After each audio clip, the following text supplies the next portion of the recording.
West பெங்கால்ல ஆட்சி மாற்றத்துக்கு அப்புறம் யூனிஃபார்ம் சிவில் கோடை இம்ப்ளிமெண்ட் பண்ண போறதா அனௌன்ஸ் பண்ணிருக்காங்க. அதுக்கான டிராஃப்ட் கமிட்டியை ஃபார்ம் பண்ணிருக்காங்க. யூனிஃபார்ம் சிவில் கோட் அப்படின்னா என்னன்றத இந்த வீடியோல தெளிவா பார்ப்போம். இந்தியாவில் சிவில் லாவை பொறுத்த வரைக்கும் ஒவ்வொரு மதத்துக்கும் ஒவ்வொரு லா ஃபாலோ பண்ணிக்கிட்டு இருக்காங்க. For example marriage, divorce, adoption, inheritance, maintenance இந்த மாதிரியான விஷயங்கள்ல ஒவ்வொரு மதத்துக்கும் டிஃப்ரெண்டான ரூல்ஸ் இருக்கு.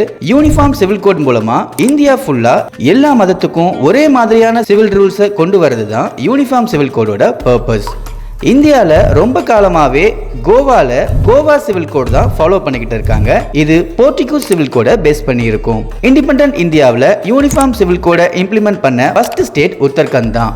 2024ல உத்தரகண்ட்ல ஆக்ட் பாஸ் பண்ணாங்க. 2025ல இம்ப்ளிமெண்ட் பண்ணாங்க.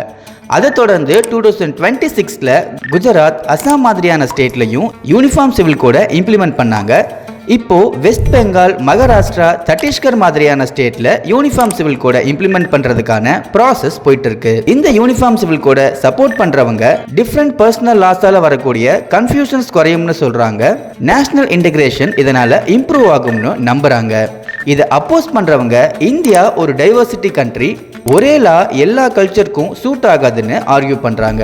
இந்த மாதிரியான இன்ஃபர்மேஷன்ஸை நீங்க தொடர்ந்து தெரிஞ்சுக்கணும்னா நம்ம ஈவா ஸ்டாலின் IAS அகாடமியை ஃபாலோ பண்ணி வச்சுக்கோங்க.